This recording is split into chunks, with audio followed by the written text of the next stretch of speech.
Welcome to OET Answers.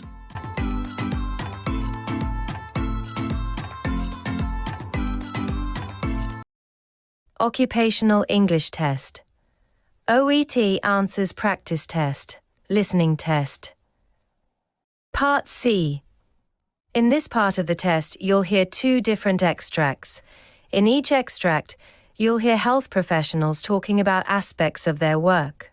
For question 31 to 42, choose the answer A, B, or C, which fits best according to what you hear. Complete your answers as you listen. Extract 1. Questions 31 to 36. You hear a doctor giving a detailed presentation on irritable hip syndrome. You now have 90 seconds to read questions.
Dear colleagues, patients, and family members, I am honored to be standing in front of you today to speak about a condition that has become increasingly common in recent years: irritable hip syndrome. As a doctor, it is our responsibility to help shed light on illnesses that affect our patients and to offer guidance on how to manage these conditions.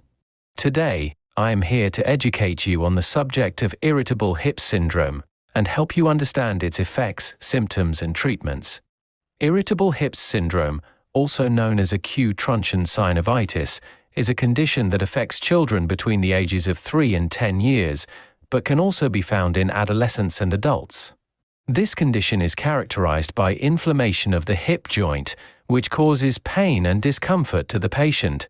It is caused by a viral infection or an injury to the hip joint or surrounding muscles. Most of the cases of irritable hip syndrome are mild, with symptoms subsiding within a week or two. However, sometimes the condition can persist, causing prolonged pain and discomfort, which may require medical intervention. The symptoms of irritable hip syndrome vary from patient to patient, depending on the severity and duration of the condition. However, most patients exhibit the following symptoms: limping pain in the groin or hip area, difficulty in walking or standing, fever, and general discomfort. As a doctor, it is crucial to identify these symptoms and establish a proper diagnosis to ensure proper treatment. To diagnose irritable hip syndrome, the doctor will listen to the patient's symptoms, perform a physical examination, and order tests like blood tests and X-rays. It is essential to establish a proper diagnosis to differentiate irritable hip syndrome from other conditions that may cause similar symptoms, such as septic arthritis, hip joint infections, or a vascular necrosis. The treatment of irritable hip syndrome usually involves medication and rest. The doctor may prescribe non-steroidal anti-inflammatory drugs (NSAIDs) to help alleviate pain and reduce inflammation. In severe cases, the patient may need to use crutches or a wheelchair to reduce pressure on the affected hip. It is important to note that rest is of utmost importance during this time to ensure proper healing of the inflamed joint. Physical therapy is another way to manage irritable hip syndrome. The patient can undergo exercises and activity restrictions to alleviate pain and improve mobility. Physical therapy helps to strengthen the muscles around the hip joint, providing better support. Preventative measures can also help in managing irritable hip syndrome. It is essential for patients to maintain healthy diets, stay active and physically fit, practice good hygiene, and avoid contact with individuals who may have infections that can lead to irritable hip syndrome. To bring these ideas to life, let's delve into the case study of a patient who experienced irritable hip syndrome. Sophia, a 9-year-old girl, was brought to the hospital by her parents complaining of pain in her left hip. She had difficulty walking and had developed a limp. Sophia's parents also reported that she had a low-grade fever for the past 2 days. The pediatrician suspected that Sophia was suffering from irritable hip syndrome and took blood samples and X-rays for diagnosis. The results were consistent with irritable hip syndrome. Sophia was prescribed NSAIDs and advised to rest her left leg for 2 weeks. Physical therapy was also prescribed to help her regain the strength in her muscles. After 2 weeks of rest, Sophia's pain had subsided, and she could walk comfortably without any assistance. Recent studies have shown that irritable hip syndrome has a higher incidence in young boys than girls, and it is mainly caused by viral infections. Researchers have also discovered that early diagnosis and treatment can lead to a better prognosis and shorter recovery times.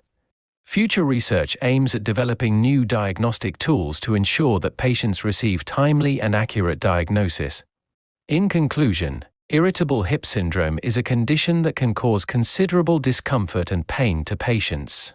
As doctors, it is our duty to stay informed about the latest developments in diagnosing and treating this condition with prompt and appropriate medical intervention and proper rest and care. Patients can recover quickly and return to their normal lives. Let us work together to support and care for those living with irritable hip syndrome. Thank you.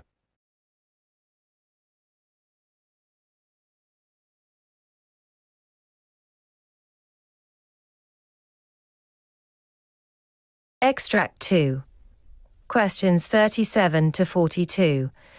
You hear a conversation between a journalist and Dr. Sarah Williams discussing antibiotic resistance. Now read the questions. You now have 90 seconds to read questions.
Today we are speaking with Dr. Sarah Williams, an infectious disease specialist, about antibiotic resistance, a growing healthcare concern.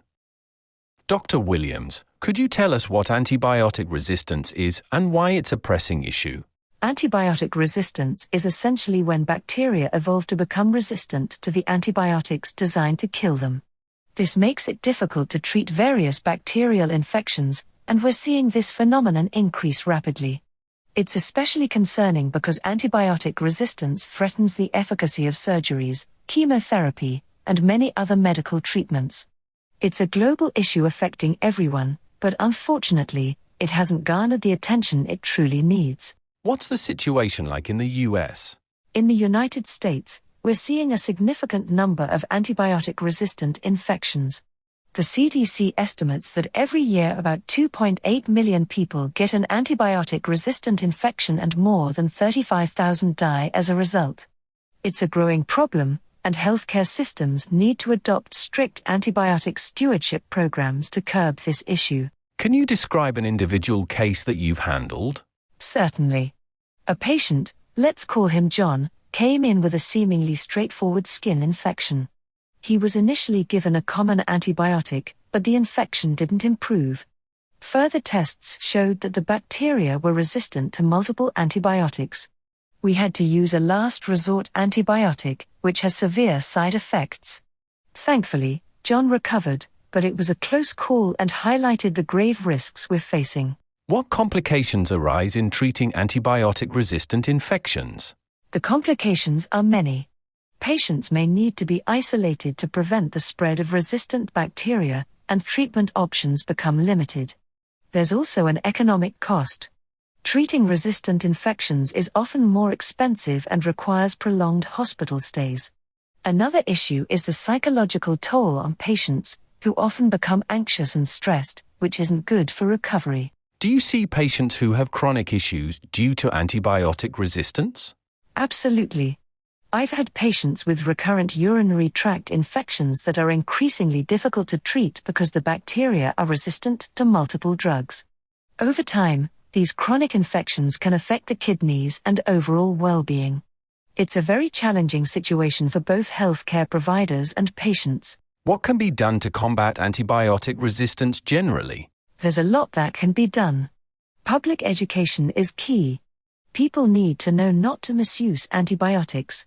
We need better diagnostics to quickly identify the right antibiotic for an infection.